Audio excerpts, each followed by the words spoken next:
All right. Oh, we are live. I am back. Ryan just got back from a dinner, so I see you there, Ryan. You take a minute, set yourself up, Ryan. Let me know when you are ready, and I'll bring you back on. But get yourself set up. Ryan, you can hear me, right? Nod if you can hear me. He's not nodding yet, so he's having issues with his headphones. That's all right. So in the meantime, while he's fixing that up, I'm going to show you guys some cards that I got. We're waiting for Ryan Nolan to join us. And the interesting about Ryan Nolan, number one, he's got a YouTube channel, Breakout Cards, which is pretty awesome. I love what he's doing with it. And he's named after Nolan Ryan, except his name is Ryan Nolan. So I'll let him tell that story a little bit. I'm watching him in the corner. He's still getting himself fixed up. Let me know if you can hear me, Ryan. Can you hear me? He's not showing me. So I'm going to show you guys some cards. I showed these on Instagram the last couple of days. I'm going to share a few cards that I picked up at my local LCS because I think all 4 cards are pretty awesome. Ryan, if you hear me, let me know. Give me a nod if you hear me. I'm kind of going to multitask here, guys. So Panini National Treasures 2013-14. They did a flawless set in there. Cards with little diamonds in them. And I've had one for a while, but I never had this one. This is the Stanley Cup card that they put out in this product. And it's unnumbered. I believe it was an Easter egg of a card. And there's only 5 of them made. There's a 101 parallel as well. But I managed to find this just on the shelf at Eastridge Hobbies the other day. And I picked this up from Mike there. Really neat card from my miscellaneous type collection. It'll go really nice with the Stanley Cup hologram from 91 Pro Set. He also had this card, which is from it says 2014 on the back, but this product wasn't released till about 15-16. It's from the Team Canada Master Collection. It's a Sidney Crosby winning standard jumbo patch out of 10. Nice 3-color patch. So I bought this from him as well. And there's 2 graded cards that I'm going to show you in a moment. But I love that card. It's just, I think it's beautiful. So I could not leave it behind. I had to make it mine, and I did. 2 graded cards. Which one will I show for? I'll show that they're like 2 of the best players ever. And if you follow me on Instagram, you saw these today. I put them up there. I picked up this. I see you, hockey guy. This Wayne Gretzky Golden Touch. This is from 2012 Fleer Retro. Ryan, can you see me and hear me? Can you see? Yeah, you go. Okay. I'll bring you on 1 sec. Wayne Gretzky Golden Touch, Fleer Retro, an homage to the 97 Golden Touch from basketball. I love this card, PSA 8, but it's a beautiful 8. I'm finding that lower grade cards that you would expect to be 10s are now, some of them are in 9 holders, some 9 seem to be in 8 holders. But I don't really care. It's, you get to have the card and you might get to pay less for it. So I guess subbers don't love it as much, but might work well for buyers.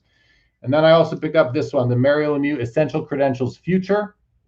This card is numbered out of 37 on the back, and it's got my favorite structure of a card is where you have like die cut cardboard on an acetate backing, or die cut acetate on cardboard. I love that combination, and that's what this one is. So you can see it's like see-through here, but not on that side. Acetate there, cardboard there. You can even see the edge of the cardboard die cut, and then on the back it's numbered out of 37. Really cool. Happy to have bought those from Mike at Eastridge. All right. There we go. Killed the time. Let's bring out Ryan Nolan from Breakout Cards. Ryan, how you doing, buddy? Good. How about yourself? I'm going to move my mic. Hold on. There we go. Yeah, get that orientation. Oh, it's not cooperating with me. It's okay. I'll just keep it there vertical. You can stay skinny. That's all right too, man. There we Sorry about that. That's okay. I was trying to work the iPad and it just wasn't connecting to the Wi-Fi here. No worries. Well, we're good now. We have good connection. I love it. So listen, I mean, you're where I want to be right now. You're in Dallas. You ended up staying an extra night for reasons maybe we'll get into. But why don't you first tell the Sports Cards Live audience a little bit about what your angle in the hobby. What do you collect, and what's your YouTube channel all about? Yeah. So hey guys, thanks for joining on the stream. I know it's late Saturday, but my name is Ryan Nolan. I run Breakout Cards, my YouTube channel, and every weekend I go to a different card show throughout the country. So last weekend I flew up to Wisconsin to go to the WisDells show. This weekend I was at the Dallas card show, and then next week I'm going to be going to a local card show, probably in Tampa or in Jacksonville. Every single weekend I'm traveling to a different show, and it's a lot of fun. Each show has their own different techniques and everything like that. At Dallas show, you have a lot of really, really high-end items, a lot of slabs versus a show like Wisconsin, where it's a lot of vintage that is still raw. And you see that throughout the different markets and different type of dealers that are there. Besides doing different types of card show videos, I also have a lot of informational type videos on my channel. Every Friday, I have a episode of Spotting Fakes, where I go out there and show people how to identify fakes on some of the most common fake cards in the hobby. And then throughout the week, I also upload different videos on the history of cards, and then also what is going on with the baseball card market. Awesome. And what do you collect, man? Because I mean, yeah, tell everybody what you collect. Yeah, so looking at my age, most people would probably think I collect like modern basketball or modern baseball, but I collect pre-war cards along with the modern stuff. So I'm gonna go over some of this stuff in a little bit, but I'll just show you. I have 2 cards right here, which I'll go over the deals, but you have like a Walter Johnson right here from T206, and then you have a CJ Abrams from 2019, who's one of the top prospects. So I literally have hundreds of years of different cards. I mean, I have cards from 2021 and 1887, so I collect quite a bit. That's just like me, man. You know, I say that I collect from 1888, which is my oldest card, to 2021. So we have that in common. And I, of course, you know, I like you because of that. You remind me a bit of myself that way. So that's really cool. Fun. So before you show any other cards and talk about your deals at the Dallas show, tell us a bit about the show itself, because, you know, obviously I would love to have been there. I know there are a lot of other content creators there, yourself included, a lot of friends that I've been fortunate enough to make over the past couple of years, just through doing this, through Instagram. I really wanted to be there, but I couldn't cross the border. So what has been actually, is it over? Is it on tomorrow too, or is it done now? So yeah, it is still on tomorrow, and I will be there for the last day of coverage. I don't know if I can afford any more cards, so I'm gonna try to maybe make a trade, but I will be there for the last day. And I know a lot of dealers ended up packing up, but Sunday's the best day for deals. So what's the vibe, the energy been like in the room for the past 3 days? So it's been a lot of high energy. The last few shows, a lot of people really haven't been buying a lot of cards, since I've been hearing from a lot of dealers. People, I think, have been holding back. But this show, so many transactions are going down. I mean, I saw multiple 5-figure deals in front of me. I mean, within like the first 30 minutes there, I saw a $30,000 transaction just for vintage cards. And someone was just buying a few, like 3 or 4 different sets from the 60s, which was really insane with that. But even like the high-end cards, I know a few dealers that deal with modern basketball and high-end baseball, and they pretty much sold out a lot of their inventory. So I think the buying side is back, and a lot of people were really afraid of that, but it's back there. One thing I also noticed at this show, compared to the last few Dallas shows, is there's so many more cameras. There's so many more people that are starting YouTube channels, trying to go out there on Instagram and showcase the show itself. And a lot of people, there's a few different card show YouTubers, whether it's like Sasha T or like Santiago Sports or myself, that are out there, they're going to shows. But now you have almost, I'd say probably 1 out of like 20 or 30 people now have a camera there, or trying to vlog their different deals, trying to say, oh guys, welcome to the Dallas card show. This is what I can get. So I noticed after that first wave of people, now there's that second and third wave. They're trying to get into the YouTube space. And how many of these people have a separate person as a cameraman? Like, you know, it's one thing, and I'm not judging, but it's I've noticed more of it. You know, it's one thing to have your own camera and maybe set it up on a, you know, I often use, where do I have one? I'll often put my phone on a little card holder, and then it just, you know, it'll sit really nicely on there, and you can just let the camera roll, or just, you know, have your phone on your holder. But I think more and more people now are bringing with, or asking a friend to come and basically film them at the show. Can you speak to that at all? Did you see a lot of that happening?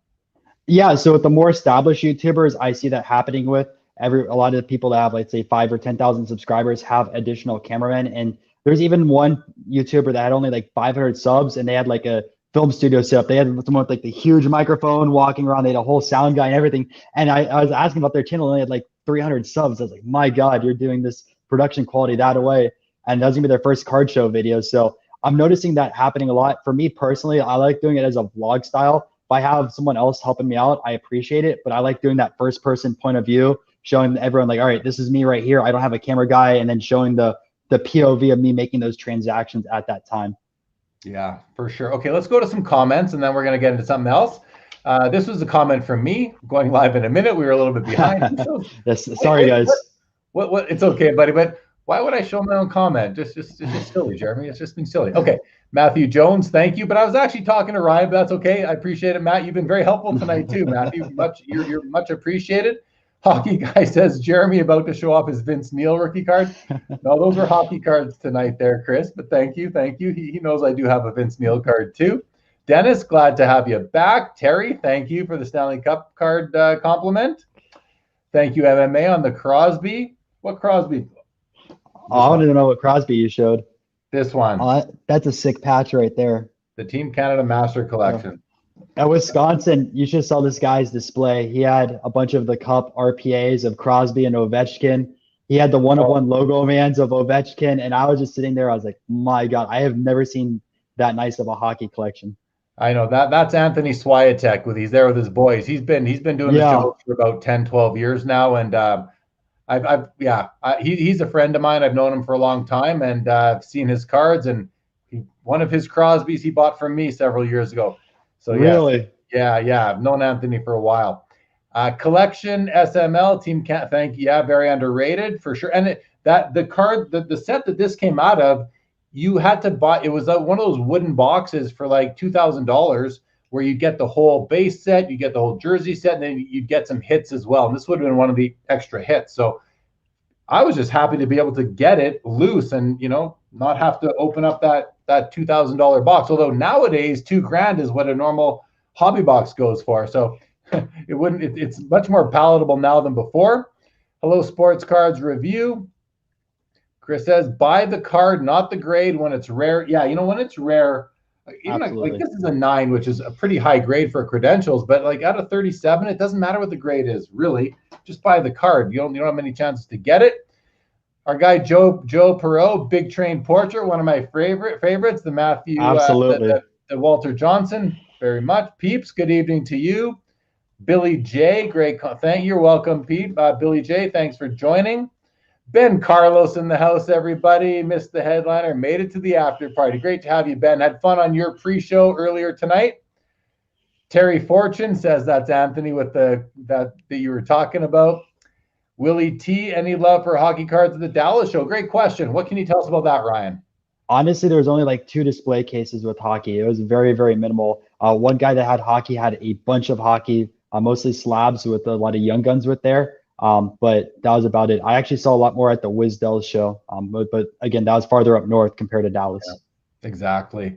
Big Unit makes a very astute comment. 2K is a box of top orders now. For sure. And Kyle Brown, excited for this conversation. I really enjoy Ryan's perspective on vintage cards and why it makes sense to collect them. Plus, his YouTube channel is a must watch. Thank agree, you, Kyle. Ryan. We're going to get into that in a second. It. Yeah, Colin Murray, good evening to you, my friend. So, Ryan, let's talk about how did you end up on the show tonight? Tell the story from your perspective, how you ended up here. Yeah, honestly, I reached out over Instagram. I mean, I've seen a few sports cards live, and I was like, hey, I want to join on the podcast. Do you have any available spots? And then jumped in a call, and you're like, okay, you're good to go. I had my setup back at home. I'm still in Dallas right now. So originally, I was supposed to fly back home at 4 o'clock today, get back at like 8 or 9, and then watch the pre-show and get prepared for the final show. And then I got an email from Rich Klein and also Sports Card Investors, and we'll talk about that a little bit later. And that's why I'm still in Dallas today. Yeah, you had events to go to. So my perspective was I get an unsolicited message on Instagram from this Instagram account, says, hey, I've got a channel. I'd like to, can I come on your show? And I'm like, well, usually I'm reaching out to people. It's kind of awkward. But I said, and I don't think I got back to you for a couple of weeks. I got back to you and I said, well, I'll entertain the idea, but I want to understand who you are first. So let's hop on, meet me in the studio. We'll have a little meeting and, I'll decide from there. So we did. And I really enjoyed it, man. I think you got a good approach. I think you're an up and comer, not as far as YouTube goes, but as far as collecting, you're a young guy. You're collecting 1800s to the 2020 to 2021, just like I do. And so I liked you pretty quick, man, and I like your approach. So I thought, yeah, let's do it. Let's come on after hours and talk a bit of hobby. So here we are, and we planned it. It was planned to be now because I thought, well, that'll be great. You'll be at the show, and we'll be able to talk about the Dallas show. So I'm glad Absolutely. to have you, man. And I've watched a lot of your videos, and they are must watch, as was said earlier, as Kyle Brown said earlier. So guys, check out his channel, Breakout Cards. Give him a subscribe, all that kind of stuff, and because he does cover a lot, and you're taking a good approach. So anyway, Thank you. yeah. So anything else you want to add about anything you want to talk about? Actually, what we'll do is I'm going to do a few more comments, and then let's talk about what you've done at the show so far, and then we'll talk about tonight, okay? Sounds good to me. All right, perfect. So Peeps wants to know, did you notice a significant increase in SGC slabs at the show? Honestly, I don't really look at each slab company. For me personally, as long as it's by a reputable company, I just buy the slabs. So I kind of zone out whether it's a BGS slab or SGC or a CSG or a PSA. The only company I really didn't see at all was CSG. And I know a lot of people have been sending in things. Maybe they just didn't work their way to Dallas. But there's a good mixture of Beckett slabs, also SGC, and then PSA. Fair. Bobby Burrell's back for part 2. Good evening, Bobby. There we go. PSA slab guy. Did you? This is a question for you, Ryan. Did you enjoy Dallas or the Wisconsin Dells show more? I was at the Dells. The venue seemed to be a lot nicer. All right. So the Dallas venue, yes, it is a lot nicer than the Dallas show. Dallas show is all concrete on the floor. Dells is in literally a resort, and it's nice carpet floor. Really, really awesome convention center. Dallas is not. Dallas is a larger show. You'll find more of a variety at Dallas. I mean, there's people that are selling OJs here all the way up to your new Prism in 2021. Wisdell's show has a lot more raw cards and along with vintage. Now, I really like vintage, so I was able to make some deals over there as well and buy some raw stuff compared to Dallas, where mostly everything is slabbed up. So you have to know each show has their own specific category. If you're going just straight for vintage cards, Wisdell's your show. If you're going to try to get more hypebeast stuff or brand new cards, Wisdell isn't going to be the show for you.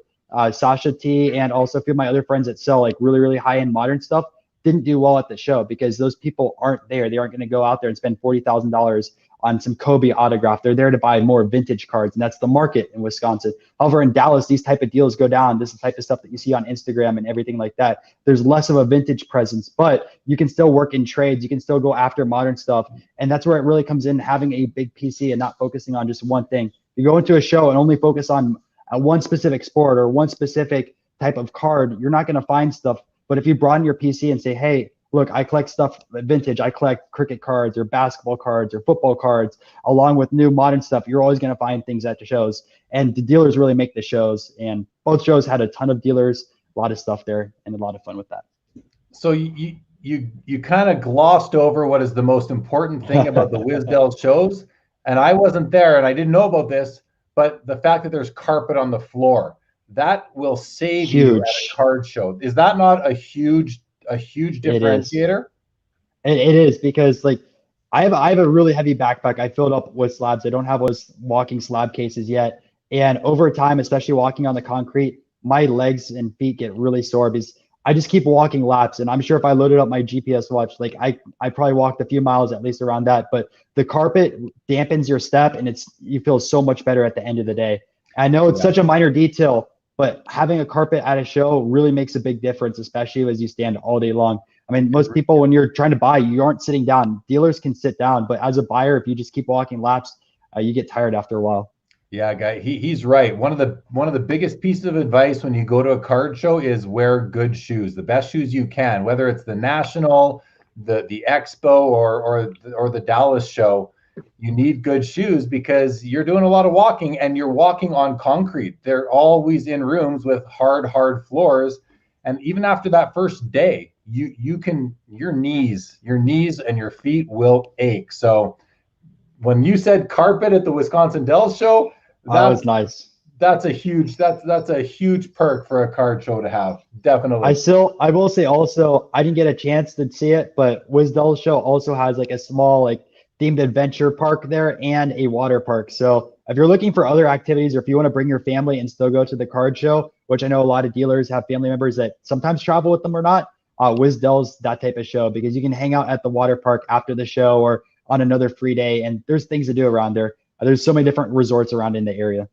For sure. Collection SML says the Toronto Expo needs carpets. That would be a huge upgrade.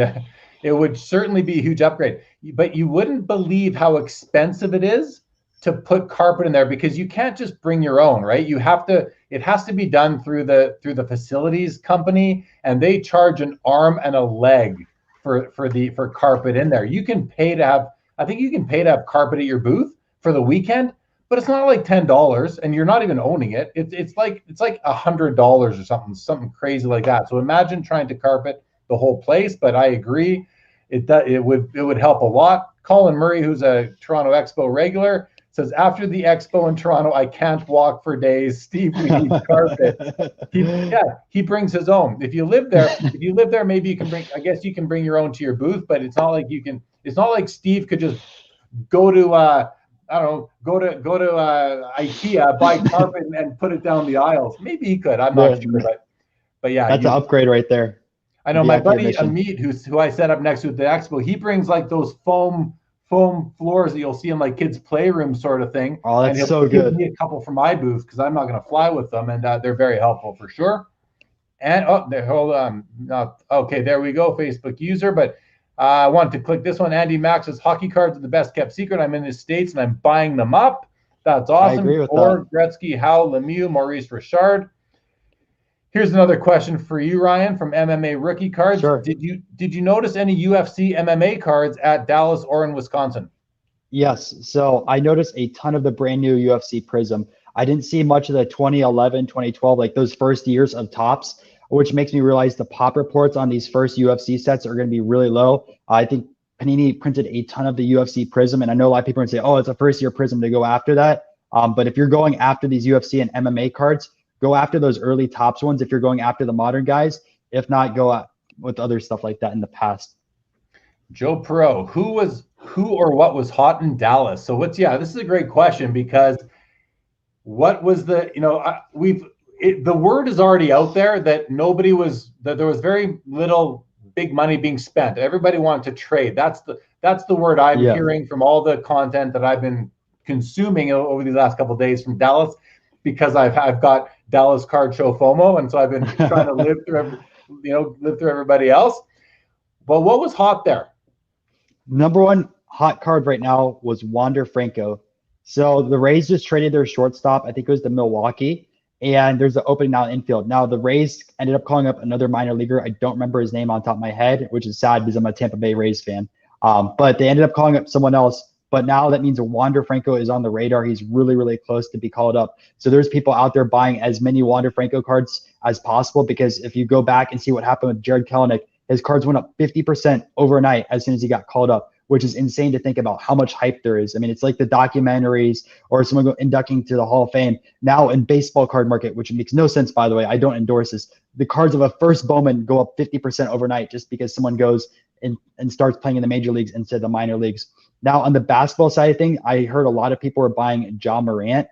I'm not a basketball expert by any means. I don't really follow the market, but I heard Ja Morant mentioned a lot of times. I think they won in the playoffs or something like that. But for the baseball side, everyone was buying Wander Franco.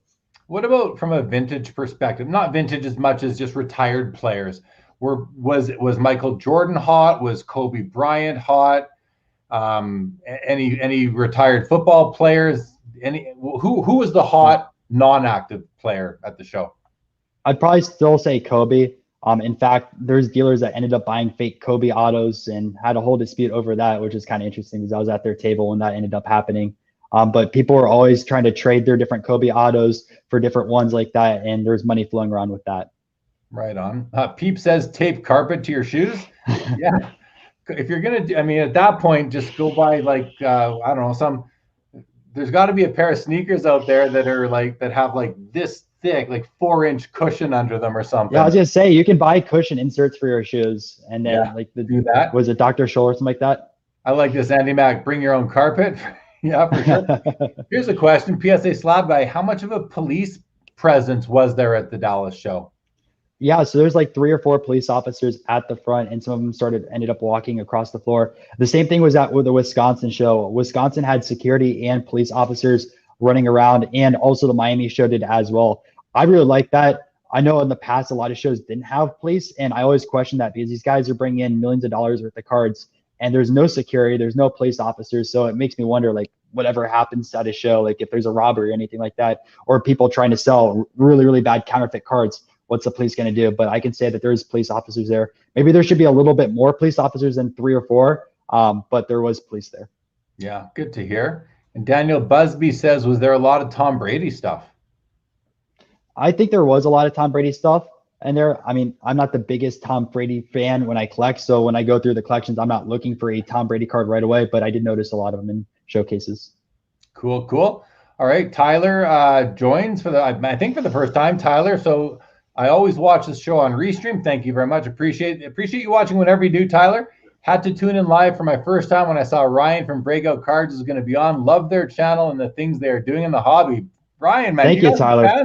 You got some I fans, know, buddy. it seems like there's a lot. That's awesome. That's awesome. Thanks, Tyler.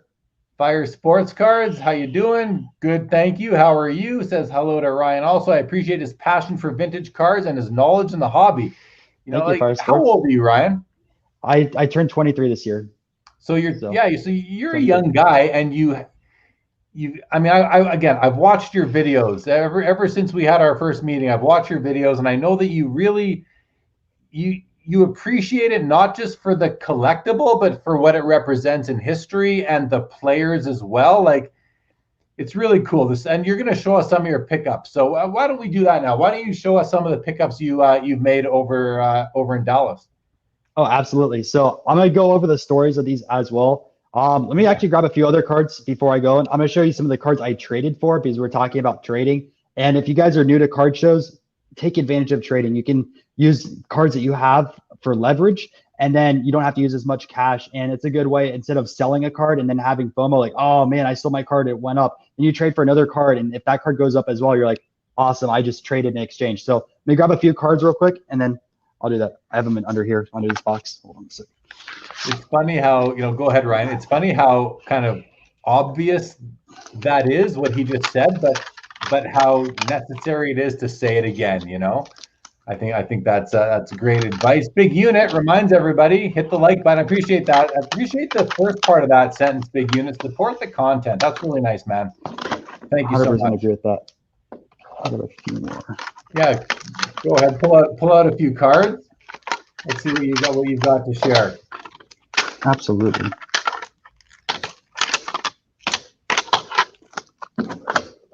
These. Let's start with what you got there. Yeah, I'm just going to put the box over here so the camera is back at a good angle. All right, so I'll go off first with a modern card.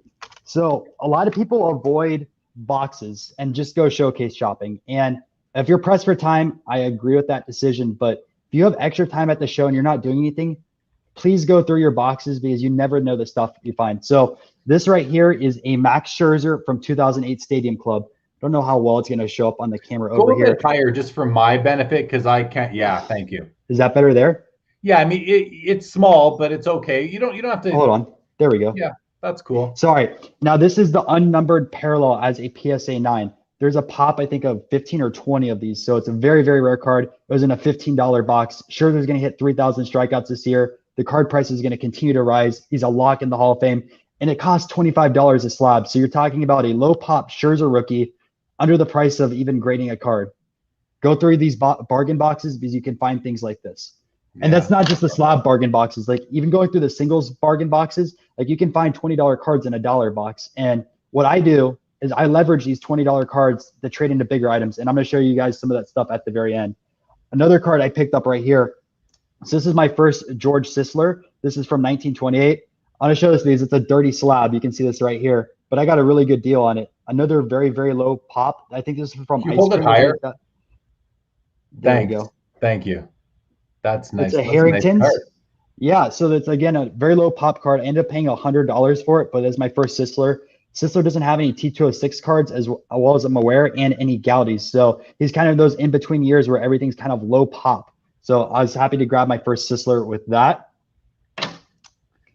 I'll show another Nolan Ryan, but I finally picked up my first 71 Ryan.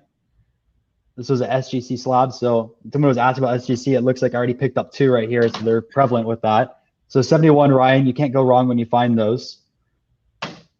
Next, so I collect more than just baseball cards.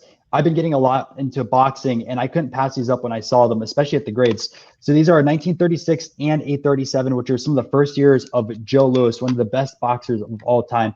Just take a look at how beautiful these cards are. Yeah, tilt the top towards the camera a bit. Is that better there? It helps a bit, yeah. We get the idea. That's a nice card. So absolutely beautiful. And then another one right here. I have that card. It's really cool. I love the picture on it and everything like that. So there's those. Now I always add to my Gaudy PC.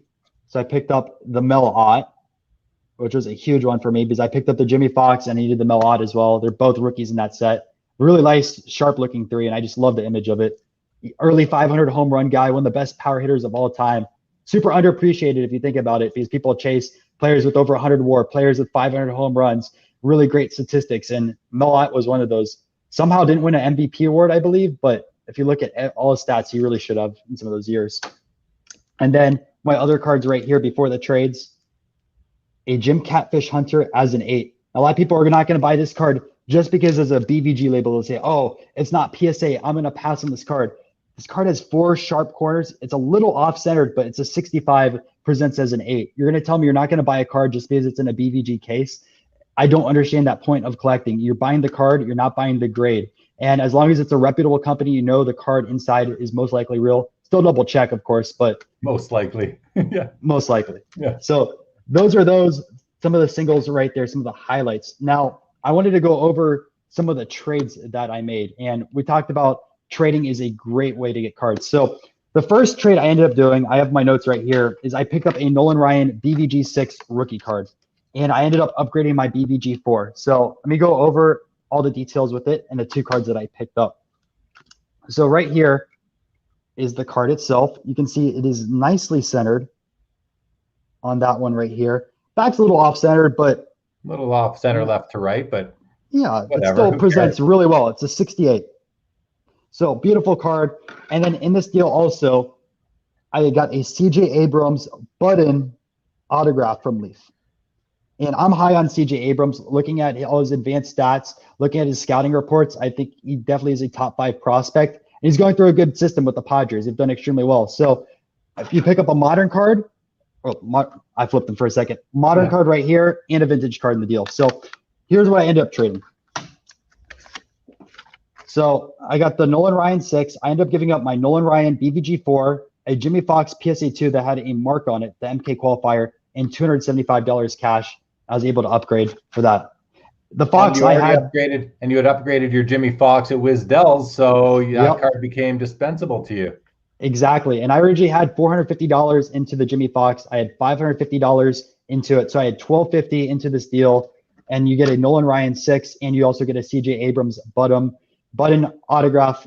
How can you pass that off? Yeah, no, nice trade. Nice trade. Show us one more trade for now, and then I want to talk more about the show. Yeah. So here's the other trade right here.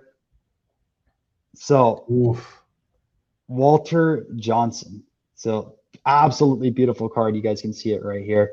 Huge PC item. Now I just need to get the Cy Young, and I have Christy Mathewson, Walter Johnson, and Cy Young, the big 3 pitchers over there. So I noticed that had the MK qualifier on it. What is the mark that's on that card?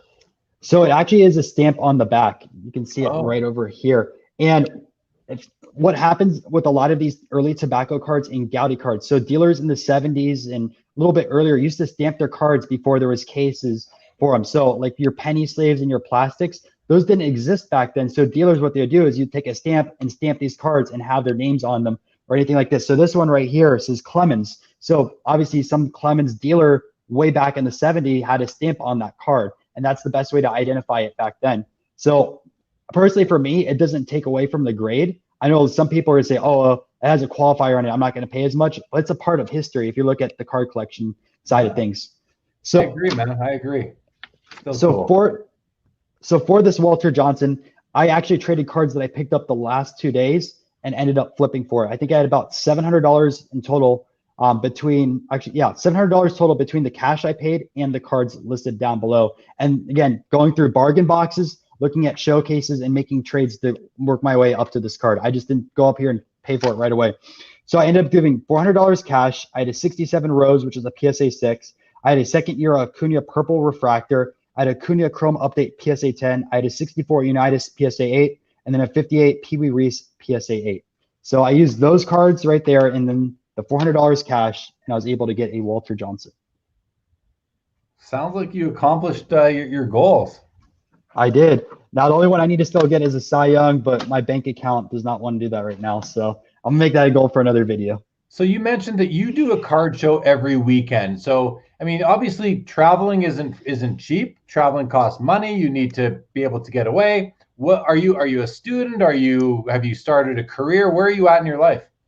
Yeah, so I just graduated from UCF last year, and right now I'm looking at different jobs in engineering for electrical engineering and data analyst. I tried doing a marketing startup last year, and it just didn't work out between the cash flow and then how much time I was putting into it. So I ended up deciding to quit that and go with an actual job on that side of things. But the main thing is I do have YouTube ad revenue, and I also have some affiliate sales as well from using market movers and promoting that. And every single dollar that I make from that type of stuff and flips goes straight back into the channel and producing content. So I don't take anything for my own personal gain. It just goes straight back into airfare, any hotels or anything like that. So that way I can continue to go to these shows. I can go out there and meet new people and have some fun with it. How much of this traveling to shows would you say, if you had to take 100% and divide it between the cards and the community, how would you divide up your enjoyment in the hobby? What percentage is cards? What percentage is community for you? Honestly, for me, it's probably about 50-50 because the connections that you make are really awesome. You meet people from all different walks of life, all types of different collectors. And at the same time, we're there to buy cards and make trades and everything like that. Without the cards, we'd never meet the people. And you have to have both of them there at the same time to make a successful card show and networking event. Yeah. That I was kind of thinking as I asked the question, I was kind of thinking to myself, where am I at that? But the way you put it, without the cards, you wouldn't meet the people. We're all like-minded, right? We all have this thing for cardboard, whatever, regardless of what we collect, what era, what sport, what player, what team, we're all like-minded in that we collect something and that it's, cardboard related. So pretty cool.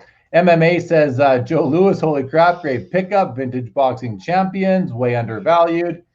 Tyler says, absolutely. It's just refreshing to see someone under 30 not buying only modern basketball. Yeah, I agree. MMA says, nice Walter Johnson trade hustle. Great job, for sure. Thank you. Sure. So anything else, before we get into why you stayed the extra night, anything else you can tell us about the show, the floor? Again, I'm really not being there. I want to, you filled us in terms of what was hot, what players were hot, but again, the vibe, the energy, where are people at? Like there's all this talk about the dip. We're in a dip, buy the dip, don't buy the dip.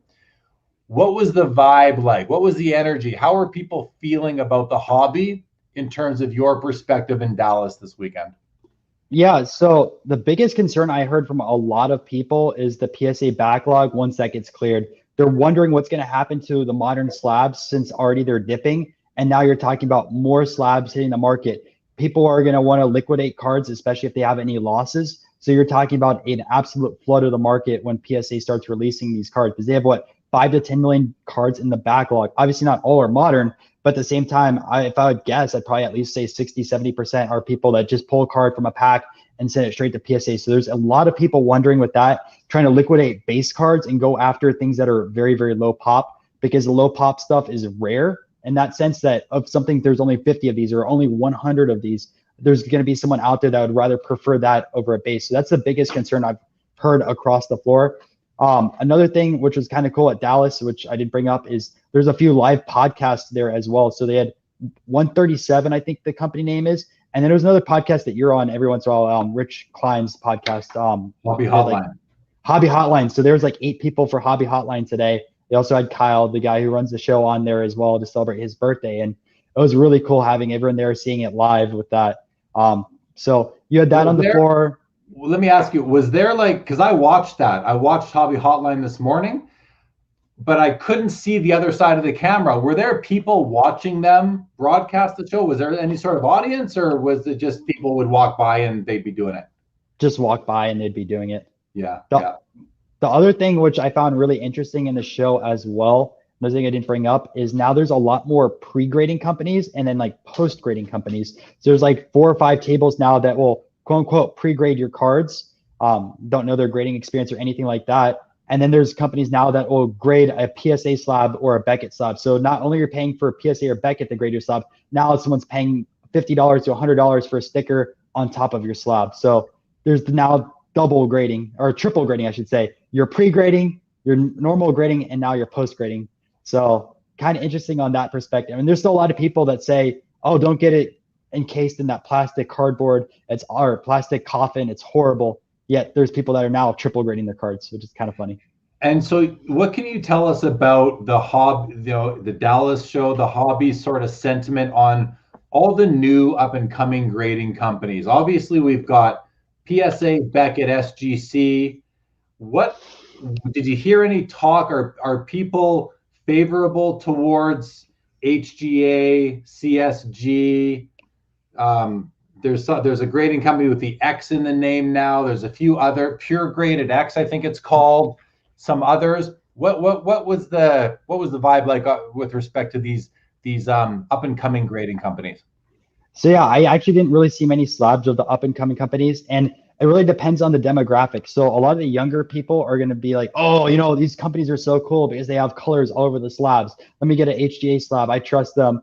And don't even look into any of the details, like who runs the company. Do they have any grading experience? Does the AI actually exist? And everything like that.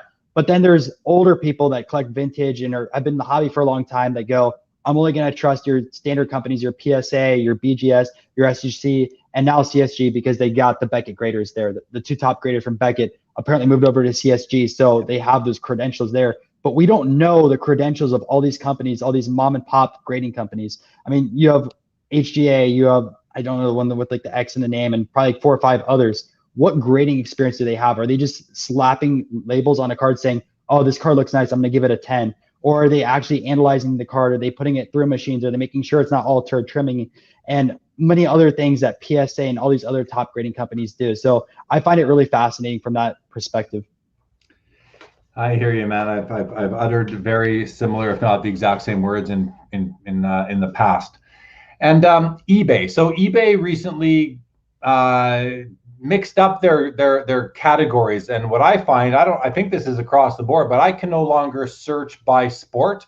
I can only search by trading cards and then singles or that kind of thing. Was there any talk on these changes eBay has made and that effect on the marketplace? Not really. I didn't even hear about that once during the entire weekend. And there's obviously talks about different marketplaces. I mean, they had Star Stock there. This is across the street from ComC, so ComC is also in the area along with other things, but not many people were talking about eBay and how it was changing up. Okay, interesting. And what about the, so on Thursday night, which was, I believe, the VIP night, the dealer's night, I did an episode covering the PWCC Premier Auction. And we, we did that for about 3.5 hours, myself and Adam. Was there any talk about that and any impact that sales at the PWCC Premier Auction may have had on the show, for better or for worse? I didn't have any of those conversations with dealers. I know like PWCC Premier Auctions, some of those cards go for 5 figures. That is way out of my income level to go out there and spend $10,000 or $50,000 on a card. So I don't really have those conversations. When I talk to people, I mostly talk about your $500 cards or your $1,000 cards. That's my max, unless I trade up to something big. Usually I'm targeting cards under $100. Okay, fair enough. So tell us what you did tonight. Yeah, so I ended up going to a content creators dinner hosted by the one and only Jim Beckett. And I actually got a card to show because this is really cool. So you can see this right here. Jim Beckett personalized and signed his 2005 Topps card for everyone, and he wrote the name, everything like that. And he hosted a dinner, and there's a lot of different people, podcast creators, YouTube creators, content writers that have blogs, and invited about 25 different people to this party. He ended up catering Chick-fil-A for everyone, and we talked 3 hours about different issues in the hobby, different points, and then we got to know each other, and it was really, really fun with that. That would have been awesome. Yes, I would have loved to have been there. I was invited to it, but I wasn't able to attend, of course. So when you told me that you got to go, I thought that's really cool. Maybe you can share. So what sort of insights can you share with us in terms of some of those topics that came up, or are you able to? Was there any sort of what are you able to share with us that actually was talked about? Yeah, so I have notes. I wrote down all the different categories. Maybe we can talk about like one or two of these on the show. Sure. So, yeah, whatever you think would be the most interesting. Yeah, well, let's have the live audience talk about it, or like they have a vote. So we talked about influencers controlling the market. So if someone talks about a card, what happens to that card price? That one I think would be really interesting to talk about. We talked about what's going on with the national, which really nothing really new. Most people think it's going to end up happening. There's issues about like creating content and consistency. So if you want to build out a YouTube channel, what are the challenges that you have to face? If you want to continue to produce content, what's the biggest challenge for you? Next one. So what were some of the responses to these questions? Yeah, so I'll just go over the national. So most people think it's about like an 85 to a 90% chance that the national will go on this year. That's what Rich Klein said. A few other people were like, oh, it's 95%. They talked to people on the national staff. The only thing that would happen is if there's another COVID outbreak in Chicago, they would probably close it down. But since Lollapalooza is already happening, they're bringing in a ton of artists, a ton of money going in the area. So it looks like the national is the go. The one thing I wish we did talk about is if there's a limit on the capacity, the people into the national, if they're doing any limits, like you can only show up 1 day to the show or 2 days to the show, or what is going to go on with that, or like you have specific hours. There's been no mention of that at all. And I know like a lot of different places, especially Chicago, are very, very strict with COVID. So that's one thing. Creating content, a lot of people struggle with consistency or posting on many different avenues. I know I saw you had this on Facebook Live as well. So really good job repurposing content. A lot of people there were only focusing on one platform and not using their things for their advantage. Let me get a charger 1 second because my phone's at 2%. I don't want it to die on here. So let me grab that real quick. No, take a second. I'm going to bring up Michael Ham's comment. Why do people think grading is that difficult with all the previous graded cards available and using them as a catalyst for those cards? You mean like a beacon, almost a comparison sort of thing? CSG seems like they grade tough. I agree somewhat, Michael. I mean, in terms of why is grading that difficult, I think the thing about grading though is that unless you have the proper equipment, you can't see the card as clearly as the grading companies can, because they have certain like X-ray type equipment that allows them to see things you can't see with the naked eye, and that you also can't see at 30 times magnification. And that's why people often don't understand their grades, despite the fact that that people are saying that PSA is grading tougher now, and I'm not disputing that. I'm neither side of that. I don't thank you that much, but they see things that we can't. Even with your standard little loop like this, which is 30x. This is 40x actually. You still can't see everything that they can see, which all actually begs the question: then why does it even matter? Why does it even matter if you can't see it at 40 times magnification? Does that really? It's almost, isn't that like just immaterial? Where it's like, who cares? Yeah. You know, it's like the diamonds that people pay so much money for, just for like a little purer of a diamond, and people spend tens of thousands of dollars more. It's a diamond at the end of the day. Yeah, like this is the first time my mind has ever gone to that extent to think to myself like, so what if they see things that you can't see? It's one thing to say with the human eye you can't see it, so okay, but it's another thing to say you can't detect this unless even with a 40x at 40x magnification. So that begs the question then too, right? Like if you can't see it until 40x, what type of qualifier do they have? Is it like a half point down? Is it like a quarter point? Because I'm sure every company has their own checklist. Like, okay, if this issue's here, we take off 1 or 2 points. I mean, obviously not all public, but internally, I'm sure they have their own documents. So it's kind of interesting to see from that as well. Yeah, I mean, that's a whole other topic to discuss, but it's interesting to think now that like, does it really matter if there's something that you can't even see at 40 times magnification? So So, but anyway, I think to answer my answer to your question, Michael, it is simply that we just can't see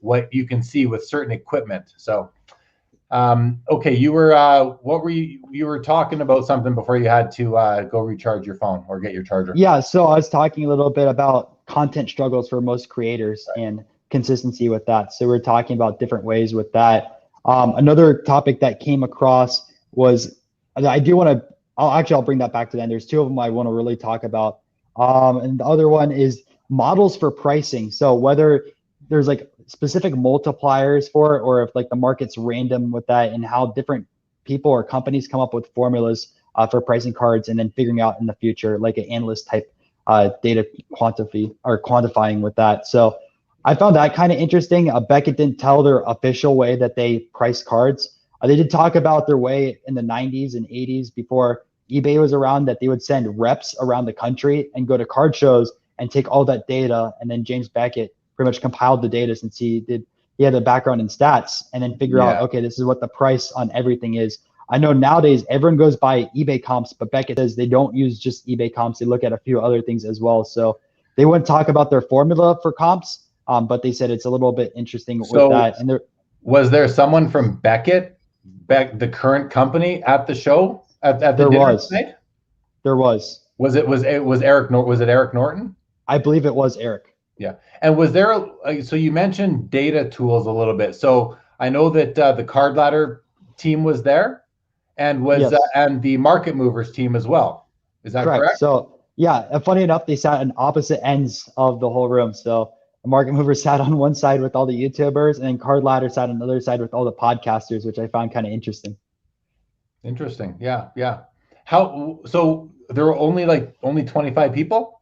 Correct. Only 25 people. And what James Beckett, I think, was doing was he's trying to make different podcast episodes. I think his podcast is like 15 minutes each. Yeah. So he did like one 15-minute episode of seeing who was in the room, talking about, okay, what's your background, like a 30-minute spiel of what you do and everything like that. Then there's like a 15-minute question on some of these different topics over here. So if you guys want to hear those topics, I'm sure he's going to be uploading it within the next few weeks or even next few days, the full-on conversations, and you can see what people were talking about.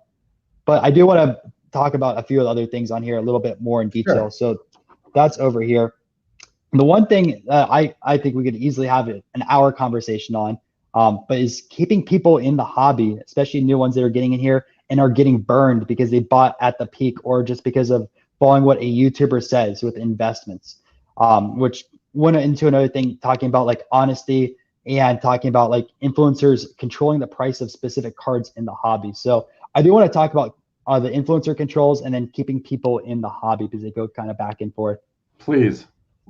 Yeah, so I think it starts with the influencers. So there's a ton of YouTube channels out there that'll tell you, oh, go buy X player, and then we'll sell the player once it gets up as a pump and dump. So we talked about like what's morally there. Should you be able to sell your cards as soon as you make a video on a player? Should you be able to buy cards and everything like that? Or what's the transparency behind it? So everyone in there was saying, oh, you don't sell any cards at all that we buy, or we sell it only 30 days after. I don't know if it's true or not.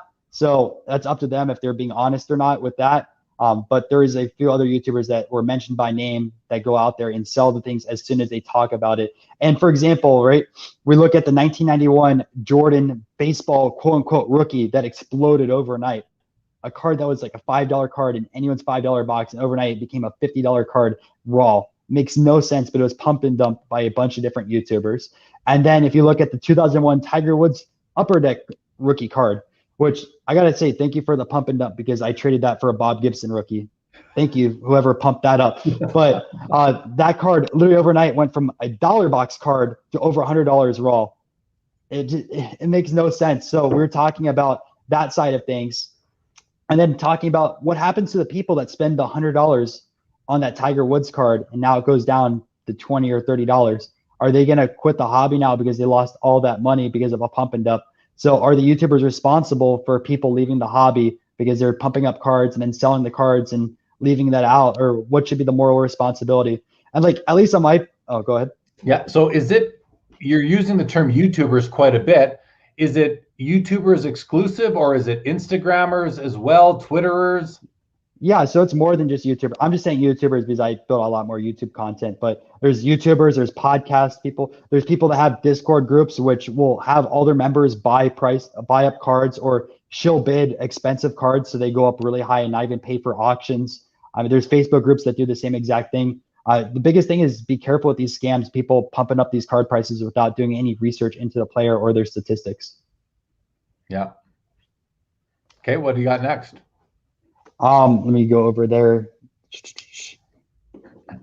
While you're Another doing that, one I'm going to was bring up, sorry, just while you're picking your next topic, I'm just going to bring up Ryan O'Hara's comment. Says we're all crazy paying premiums for BGS 9.5s, PSA 10s, over 9s that look nearly perfect to the naked eye. Nothing wrong with mint cards. Yeah, I agree. Yep. Okay, go ahead, please. Yeah, so another one that we ended up talking about. There's a lot of other like small, minor YouTube type things and like podcast things, but it was just engaging with fans and how some channels don't even respond to comments. Like you on here, you're talking to every single person that asks the question, and then you're building that community because someone asked you that question, you answered it, and they're going to have that positive experience. But there's a lot of people out there that if they get a comment, they're not going to even respond to it or like that comment, and someone just doesn't feel great about it because there's no connection between the two. So there's a few people saying, look, unless you're so big that you can't do it, try to respond to every single person because that's the best way to do it and build out your own community. They have the best response with that. And how I view it is it's like customer service. Like today for lunch, there was a fan that walked up to me and started talking about cricket cards because I bought some cricket cards at the Wisconsin Dells show. And he was talking to me about his cricket card collection. So I was like, hey man, it's close to lunchtime. Let's grab lunch. And now he's gonna remember, like, hey, I watched this YouTuber. He literally brought me to lunch and we talked about cricket cards for an hour or so. And he has that experience. He's now going to go back and watch the vlogs. What did it take? Just I was going to go to lunch anyways. Did I want to go alone or did I want to go with a fan of the channel? So I went out there and did that. People come up to me in the show and say, hey, I watch your channel. Like I'll talk to them for 20 or 30 minutes and have that conversation and try to get to know someone, find out what they collect and everything like that, find out what they got at the show. It's about building connections. You can't brush off fans of your channel. You can't brush off people that enjoy your content. You need to go out there and try to help them out because they're going to have that positive experience. They're going to go out there and tell 5 friends, hey, remember Ryan for Breakout Cards? I actually met him at a show. He took me to lunch. Like you need to go out there and treat your fans right. You can't go out there and scam them with your pump and dumps. You can't go out there and just ignore them or brush them off and not respond to their comments. That's awesome, man. I'm proud of you that you did that, but I think it just comes natural to you. You're just that kind of guy. But let me ask you this. Let's flip it around.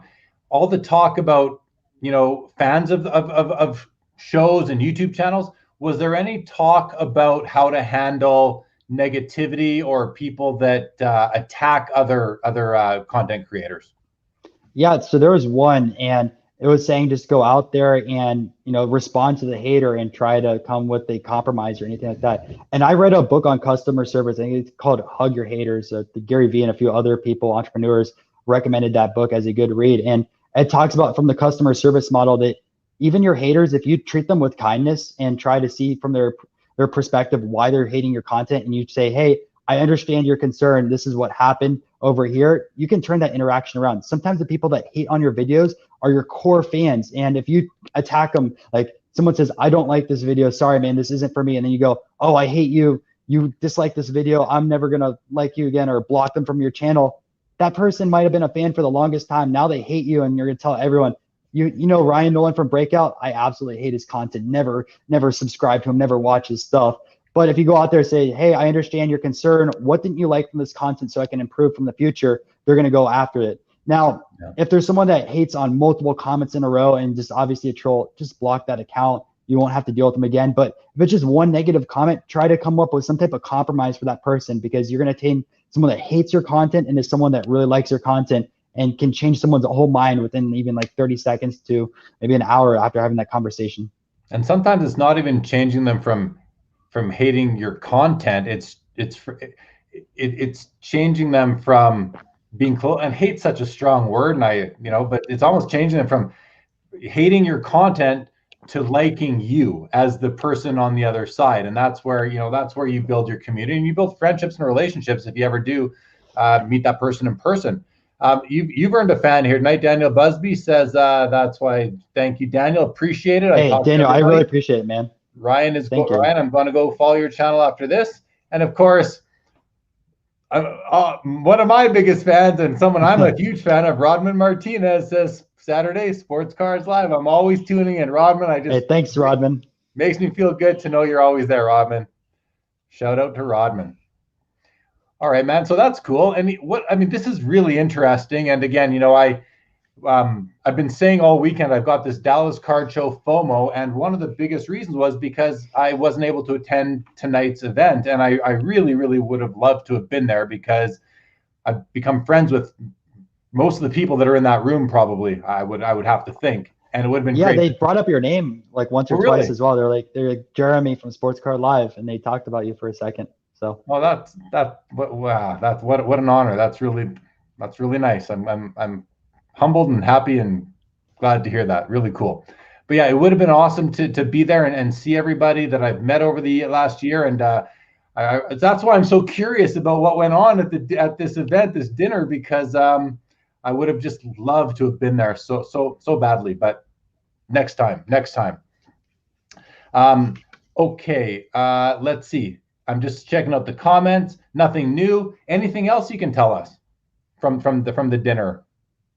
from the dinner, I mean, those are the main points with the dinner itself. One of the other things that was pretty cool was everyone talking about one person that inspired them to get into the hobby or made like a positive impact on them that isn't a family member or that isn't someone that they work with on a team basis. So a lot of people were talking about different LCS owners or different people in the hobby that treated them right and all that. And I can go over that as well. I'll go over one family member as well as a person that really made an impact on my collecting career, just to see a little bit more like behind the scenes with that.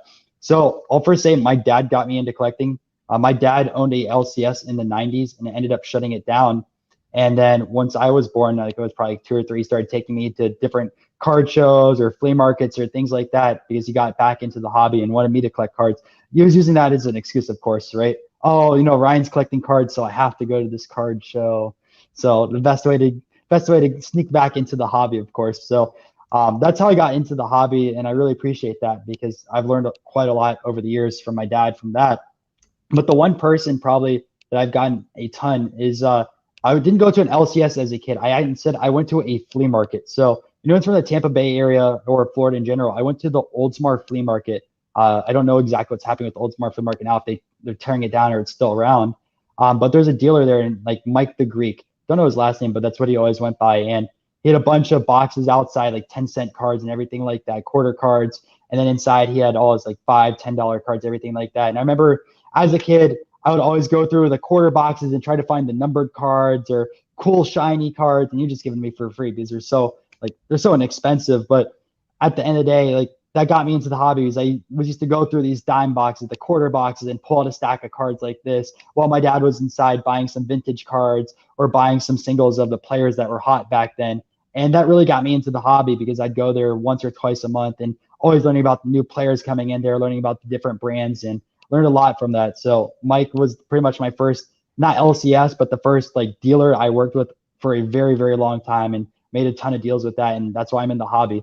It helps having someone like a dealer that's really good with prices and treats their customers right. Having that great customer service can help people. And look, if you're a dealer on the stream and there's a kid there, give them a deal because that kid is going to grow up and they're going to continue to buy with you for years and years. And someone in the hobby now might be in there for 20 years. If you're arguing over extra $5, what's $5 in your pocket? It's nothing. And it's the same thing even with like people coming in that are older. Do you want to lose a customer over $5 or $10? Make a deal with someone and they're going to come back to your table over and over again. Think about the long-term value of a customer rather than making a quick $5 or $10. Think about the long-term on that. Preach, my man, preach. You're saying some really good stuff that I believe in. I've said it before, especially when it comes to younger people. It's always great to leave a bit of meat on the bone for the other guy. Whether it's someone a reseller or a collector, just give a bit of a deal, especially if you're already profiting on that money. What's that? I said, especially if you already made money at that point, right? Yeah, if you're already profiting, leave a little bit of meat on the bone for anybody. Give somebody a great deal because that's going to turn into an ongoing business or hobby business relationship, which is very important. But when it comes to the young kids, I've said it before, I'll say it again. I don't think I've said it for a while. when I'm at a card show set up, any kid that comes by my booth, no matter what their cards are in, if they're in an old plastic shopping bag or a ratty box or a more of a collector type storage unit, I will always, and they come up to your booth and they say, sometimes sheepishly, because they could be young, they'll say, are you buying or do you trade? My answer is always yes. I don't even have to look at the person. I just say yes no matter what. Yes, I am. Yes, I will. Do you want to see my cards? Yes. Yes, I do. I want to see your cards. And you take time and you look at their cards. And if you don't have to be interested in anything, but you got to give them that time and that respect and let them feel important, especially the young kids, because it can really turn it around for them, especially if they had a bad experience at a booth before, which unfortunately is quite likely. In just going to booths myself for year after year, show after show, really important to treat people with respect when they come to your booth. Give them the time of day. Look up from your phone. Say hello to everybody that comes to your booth, and just big things right there. Yeah, but I guess not everybody has that in them. Not everybody's comfortable talking to people. Some people have anxiety, but they also collect and they want to be there. So at the same time I say all this, we have to not be too quick to judge people who don't behave this way, because there could be something going on that is causing them not to be as happy-go-lucky or as friendly or as outgoing as we'd like them to be. So we have to be careful there, I think, and not judge too quickly, because you just never know what somebody's going through, whether it's a condition or an event in life that could really, throw somebody off. So I'll throw that out there as well. But I'm glad you brought that up, Ryan. Really, really good and important stuff.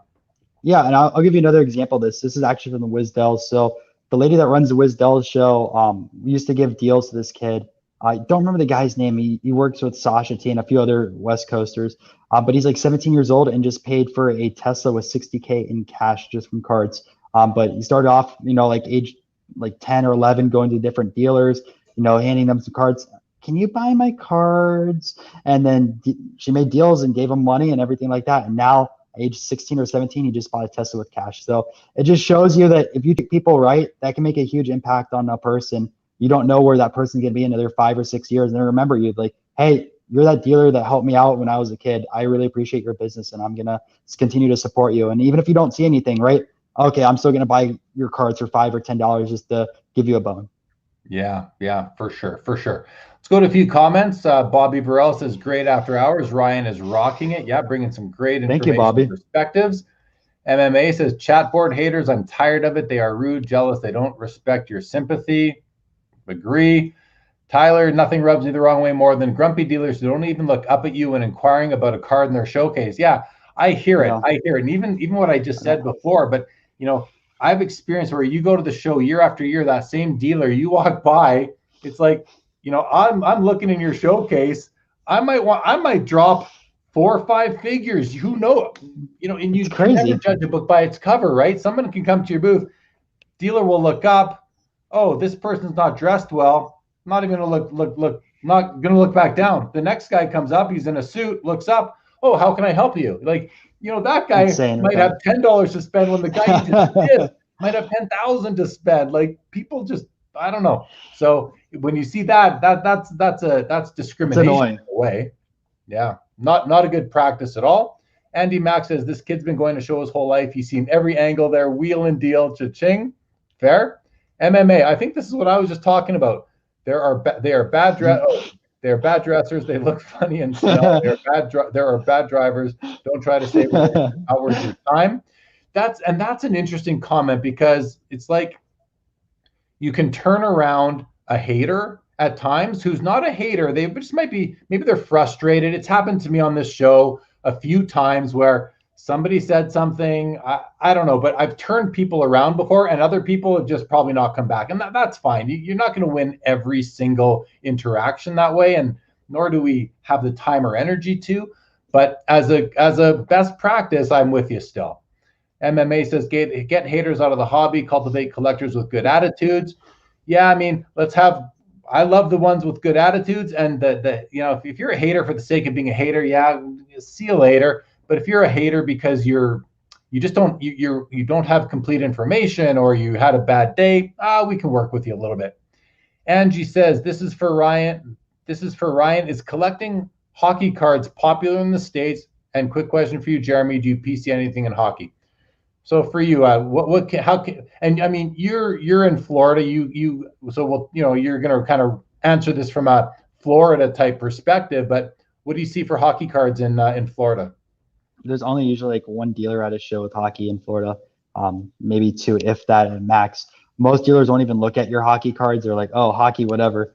Personally, I like hockey cards. I'm not going to ignore hockey as a sport. Huge following in Canada. Obviously, there's diehard hockey collectors in the United States itself. So I don't ignore it. I like hockey as a sport itself. I mean, it's probably one of my top 3 favorite sports overall. So, and from Tampa Bay, I'm a Lightning fan, and we just won the Stanley Cup. So I got to support Lightning with that. But yeah, it's not really popular. It should be. And there's great steals with that. I mean, you look at some of the legends, their prices are still cheap, especially on the vintage side of things. Yeah, and it's kind of funny because in Florida, there's 2 hockey teams there, and yet you say it's tough to find hockey dealers there. Okay, let's keep on going. MMA says that I just become a chaperone. I don't think you did, MMA. No, you're good. Steve Jennings says, what's the craziest thing you've seen at the Dallas show so far? Throw that one back at us. Ooh, I saw a few crazy things already. So I'll go over a few different ones. So the craziest card I saw there was a tobacco card of Ty Cobb that was a PSA 9. Ooh, I think I saw that on Instagram. Yeah, just thinking about, that's probably the only card out there. It's such great shape. You just don't see it. Was absolutely it the amazing. I can't remember. I have a picture on my phone of it somewhere. The guy had like 4 or 5 Ty Cobbs, all like 5, 6s, and then the 1/9. So they're all kind of blurred in my head, but that was definitely like probably the highest end card there. That probably is a 7-figure card. Also, really cool. One unique item was a Ben Franklin letter signed to his lover. So it was a full-on letter, and he signed it, and then it has the emboss and everything like that. Really cool, authenticated as well. Saw a bunch of Mantle rookies, one even a PSA 7. So your Mantles were at that show. If you are not Mantle, you're 52 Mantle, not your rookie. I'm sorry. But there's a lot of 52 Mantles throughout that show. You can't pass those up.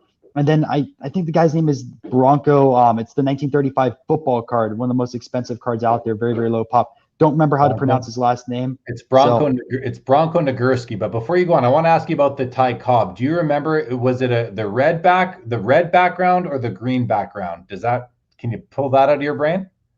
I'd have to look at my camera footage. I've seen so many cards the last 48 hours. Sure. It's kind of like it's all in my head and everything like that. So I just know Ty Cobb 9. It will be in my video. We'll see it on your show. We'll see it on your show. It's absolutely insane. I want to go to this comment here. Colin Murray says, great job, Ryan. Know that there are quite a few industry vets watching tonight, and you have our attention. We all learn from someone like yourself, regardless of age. Keep doing what you're doing. That's a really nice comment, Colin. I really appreciate it, man. Yeah, that's very nice. Very nice. He goes on to say vintage rules. And right here, sports card investor. That must be Jeff Wilson. Jeff. Giving you a shout out right there. Man. Right there, Ryan. Yo, thanks again for that dinner invitation. In your Dallas hotel room. No, so I'm staying at my friend's James' place. Remember James from dinner? He let me crash in his place. I couldn't get a hotel room tonight, so I literally looked at hotels around in the area, literally texted him today, and he let me stay here. So I really appreciate it, James. And Jeff goes on to say, missing you here in Dallas, Jeremy. Thank you, Jeff. I've been suffering from Dallas Card Show FOMO all weekend. You know, FOMO is real, not only when it comes to cards, but now when it comes to card shows. I really wanted to be there tonight, and I really wanted to be at tonight's event, that I just couldn't cross the border. I did have my first vaccine shot today. I'm actually feeling a little weird right now from it, I think. Just a little off. I'm not 100%. I'm a little bit off from the shot. And I'm hoping to get my second shot in time so that I can get to the national, and I don't think that'll be a problem. So hoping for that for sure. But good evening, Jeff. Hope you had a great show. I did watch your videos, really enjoyed them, and thanks for tuning in. Charlie Bucket says, I'm sure that Ty Cobb wasn't trimmed. I'm sure it wasn't either.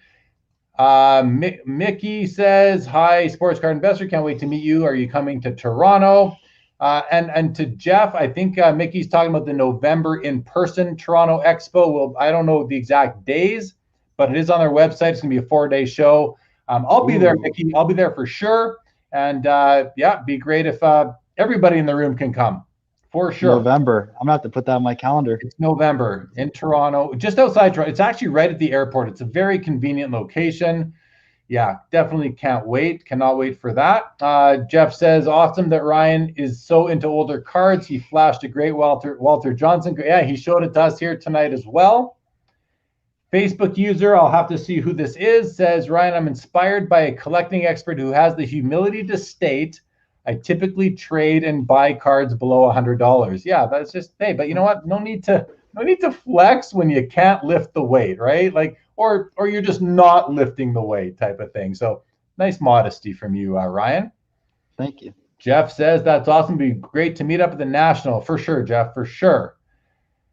And now Tyler, Philly show in June. Very excited since the Atlantic City National got canceled last year, no doubt. And Mickey says, bringing you to Zet's, Jeremy at airport. Mickey, I eat at Zet's every year. I go to Zet's every show on the Sunday right before Sunday or Monday right before the airport. Ben Carlos in the house. Jeremy, we need to get all the Americans on beaver tails when they get here. Fair. All right, what's beaver tails? Go over that a little bit. It's like a cinnamon covered dessert type of thing. Really? Oh man, I gotta try that. I'm surprised they don't have that at the Epcot pavilion over here. They usually have like a lot of You could probably find one there somewhere, I'm sure. I would have to think. Who knows? Steve Jennings says, will there ever be a day when Topps has an NBA license again? That's a whole other topic. That's one of the, oh, go ahead. No, you go. I'll save my thought. I was gonna say that was one of the questions that was brought up tonight, but we never talked about it. So there's a bunch of questions that we could bring up and vote on, and unfortunately, that didn't get enough votes because that would have been a really interesting conversation. So let me share my take on that. So the big thing, the biggest reason why all the people who are in the know say why the single license era is going to continue to be the single license era is because the licensors, the NHLPA, the NHL, the leagues, let's say, all the big leagues, they don't want to have to deal with more than one licensee. It's just too much sort of work type of thing, and it's just easier. So that's the reason that we hear. My thought, and I could be way off, total speculation. I do not know. I don't talk to these people at all. But my thought is that everybody knows what's going on in the hobby right now. If you're involved in sports from a business perspective, you see what's going on. So if there was ever a time for there to be more licensees coming into any sport, wouldn't now be the time where the leagues might say, hey, you know, maybe we should just hire somebody to run this department instead of just putting our legal team on it or whatever, hire someone to do it and let them manage more than one license?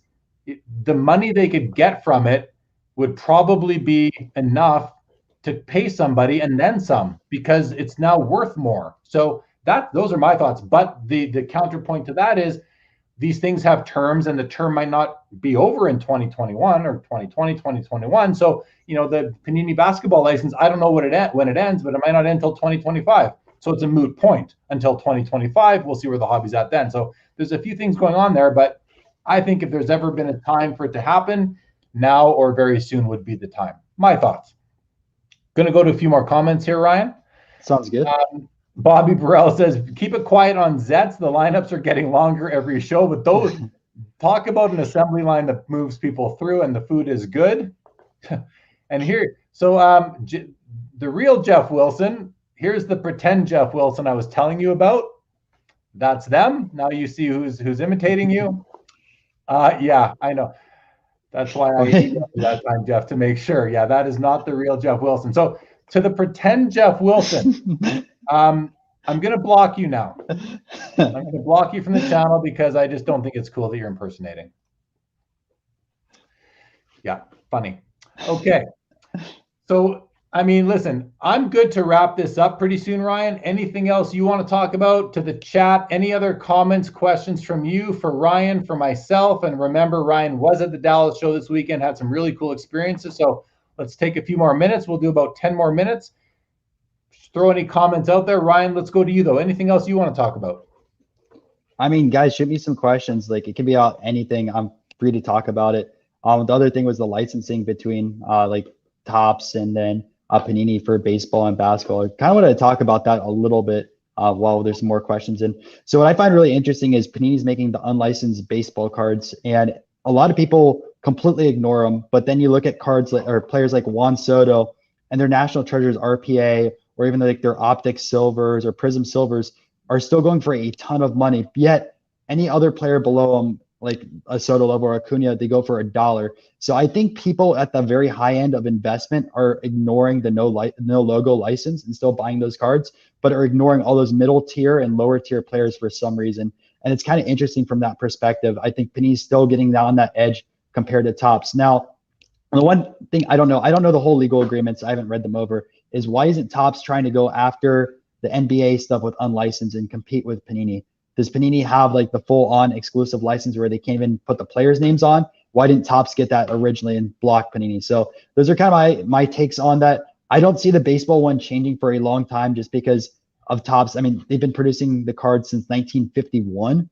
I mean, we're talking about that big of a history. And I mean, people don't realize this, but they bought Bowman in the 50s, and Bowman was the bigger company, and Topps ended up buying out Bowman. So there's a lot of history with Topps in producing cards, 70 plus years now. Yeah. Yeah. Okay. And so I'm good with that topic. Anything else? Or I mean, because that makes sense to me what you said. And I don't want to see Topps stop making baseball cards, but I'd love to see them start making some hockey cards. I'd love to see them make some basketball cards again. It's And fun. it's not because I don't like the current licensees. I love what Upper Deck does with hockey cards. I think to me Upper Deck makes from a look and feel perspective my favorite cards on a consistent basis across all brands they release. I love a lot of what Topps does. I love a lot of what Panini does. I love a lot of what Leaf does, but I don't love everything those companies does. But I love most of what Upper Deck does in terms of look Yeah. and feel. I just think I love the Young Guns, how they make it a short print for the rookie card. I yeah, absolutely love that because then it makes it more valuable, especially when the print runs are higher. You look at like the McDavid Pop Report and then compare it to any other modern sport from the same exact era, and it's so much yeah. lower. And it's a challenge because you don't get it in every single pack. Okay, Bobby Burrell says, Ryan, what did you almost buy at the show but didn't pull the trigger on, but might be rethinking now? Ooh. I mean, there's a few different things that I wanted to trade for, but I just didn't have the capital for. I mean, I'm going after T206 cards and some Gaudis as well. There was a Hank Greenberg there that I wanted from 34, but it was $500 over comps. And I know it's a rare card, but I'm not going to pay another additional 50% over $1,000 card. There's also a Bob Feller rookie card from 38, which I've been chasing, but that was $300 over the last comp. It was only like a $400 card, and they're selling for like 700 plus, and it's a one. So it's not like it's a 3 or 4 or something that's not going to come up again. So there's some really cool cards there that you aren't going to see at every card show. And just the thing about it is you have to be careful when buying cards. You can't go way over. Sure, some cards, if they don't come up on eBay every once in a while, you can pay maybe a little bit of a premium, especially if they have really good eye appeal. But a 50% premium on a card, I'm not going to do that. Okay, good. We're going to run through these final questions, comments that are coming in. There's a few of them, and then we're gonna end the show. But this has been awesome. Steve Jennings says, Sounds Ryan, good. was there one YouTube or social media personality involved in the hobby that you felt got the most attention, or is that not something that's visibly seen at a show?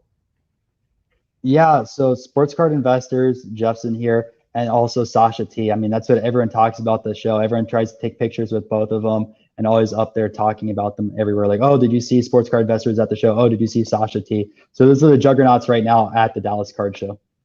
Cool. Thank you for that. Kyle Brown says, Ryan, do you ever sit and sell at card shows as a dealer? I have not, and I honestly have no plans to do that. I like going around and talking to people. I like filming and doing a vlog style and making deals. I mean, yeah, people can bring you really awesome cards to your table and you can do extremely well buying collections and everything like that, but that doesn't interest me. I don't want to sit around. I want to have it be there in the action with the other collectors that are trying to buy off the dealers and see from that perspective. And I think the audience enjoys that also because I try to do the vlog style. I mean, everything from traveling to the show, getting ready for that, try to show that in the videos. And it's a completely different perspective if you're a dealer. I mean, you sit at a table, people come over there and talk to you. You can charge whatever you want, but you're selling your cards versus buying cards for that you want in your PC. And there's so many more cards that I want to chase after. I mean, pre-war cards are limitless. And then you're talking about other sports that I collect now that I've been going after, like cricket. And now I'm starting to learn a little bit about vintage soccer. I collect boxing cards as well. So, I mean, just finding this stuff is rare and it takes a lot of time. Ben Carlo says, Ryan, did you join the Tampa Bay Raptors bandwagon this season? If so, I'm sorry. No, so I'm not a basketball fan. I don't really watch basketball at all. And I'm from Orlando. So my team over there is the Magic. I still haven't been to one Magic game, and I've lived in Orlando for 5 years now, which I guess it's kind of sad, but it's okay, man. It's all good. MMA, thank you. Fun shows. Good night. Good night, MMA. If you're still thanks, here, MMA. Appreciate it. Time. Steve Jennings, a follow-up question says, also, do you feel like there is lots of tension amongst popular social accounts involved with the hobby? I find that perspective of the hobby interesting. Anything like that rear its head to you at the show? I mean, honestly, I don't know any tension. From my perspective, I try to be nice to everyone and not try to stir any pots. I'm out there with that. I'm sure some creators don't like each other and they avoid each other. I get it, but I just don't try to get involved with drama. I try to have a completely clean state. Awesome. Great approach, man. Matthew Jones, so he stayed the extra day because he was invited to the content creator dinner tonight that Dr. James Beckett hosted. Tyler says, so happy I finally tuned in for the live experience. The show is almost as good as Jeremy's shirt. Steve Miller Band, I've seen him live. I've seen him live. Miller Band. Yep. I saw him 2 or 3 years ago. I love classic rock. This Facebook user, let's see if I can. Charles Smith says, Jeremy, what's your all-time favorite vintage hockey card? Oh, Charles Smith. I don't know. Wayne Gretzky rookie card. That's my easy answer. But I mean, if I'm going to go back further in time, I'm going to say the 23 Patterson Howie Morenz. Not from, I mean, the aesthetics are unique. It's black and white. Oh, gosh. My Rocket Maurice Richard rookie 54 tops 40 right? Beautiful. I mean, I like so many. I hate the question, what's your favorite card in your collection, because I have like 300 favorites, so I don't just have one. But I appreciate the question, Charles. My favorite would probably be like Ken Dryden. Sorry, so what's that, Ryan? So I have some vintage hockey. I don't have anywhere near the collection you have, but I like the Ken Dryden rookie. It's really cool. The image. Yeah, that's the 71 O-Pee-Chee and Topps cards are beautiful. Jeff says no tension. I think everyone is super friendly. That's nice to hear, Jeff. 100% agree with that. And glad to hear that was your experience at the show. Valentini Kitchens is a kitchen renovator. Says great show as always. Ryan is the real deal. I'm looking forward to watching his YouTube video. Seems very honest, and you can tell he's in it for the love of cards and not only money. Very true.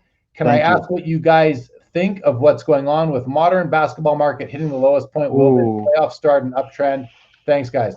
So I wanted to talk about this at the dinner, but this didn't get voted listen, on. It's more we than literally have a minute left before the show is going to end. So yeah. So let's just, Valentini, thanks for the question, but we're not going to address it right now. Let's look at your next comment. Props to Jeff and Sports Card Investors. I'm a Market Mover subscriber. Hope to meet you in Toronto one day, or the next big show, or hopefully next year at the U.S. or National in the U.S. So, okay, man. Well, listen, this has been great, Ryan. Thank you for allowing me on here. I appreciate it so much. I'm happy to have you. And you know what I'd like to do is, you're traveling shows, man. Like, I know you have your own YouTube channel and you're successful and you've got a great channel. But if you're willing to come back and, I don't know, every so often and give us an update on your, breakout cards, pulse of the market type of thing. What's going on? What are you seeing on the show floor from your perspective? Like almost be I'm actually like offering you a job as a correspondent type of thing. What do you think? Are you up for it? Dude, I'm down for it. This would be a lot of fun. All right. So we'll chat more. We'll chat more, but I appreciate you coming on. It's been a lot of fun. I'm a fan of yours. I think you gained some fans tonight, which I'm really proud to be able to help you garner. So that's really awesome. I really appreciate it, Jeremy. Thank you so much. And anyone watching, if you took even a few seconds, you took a look at the YouTube channel, thank you guys so much. I mean, every sub matters, and I really appreciate it. Thanks. Yeah, that's awesome. Bobby Burrell, great show. Good night, Bobby. Thanks for tuning in as always, my friend.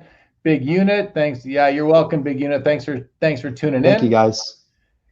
All right, guys, what a great night. Thank you, everyone, for watching. If you watched the first show and this show, I thank you. I'm going to be back on Wednesday night for the 4th month in a row covering the PWCC auction ending watch party for the hockey auctions. That'll be Wednesday night, and I'll be back on Saturday again. And so listen, have a great week ahead. Enjoy your Sunday, everybody. Andy Mack says, remember to promote hockey. Coolest game on earth. Matthew Jones is a new Breakout subscriber. Valentini, I've got a rare select Jokic numbered for you, Jeff, one day. Good night, Super Bad. Good night, Tyler. Thanks for joining live for the first time. Appreciate you. Super Bad, much appreciated. Everyone, if you're watching from Dallas, I wish I was there with you all. Hope you all had a great show. Have a great final day tomorrow. That's it, everybody. Good night, Ryan. Chill out right there for 1 second. Good night.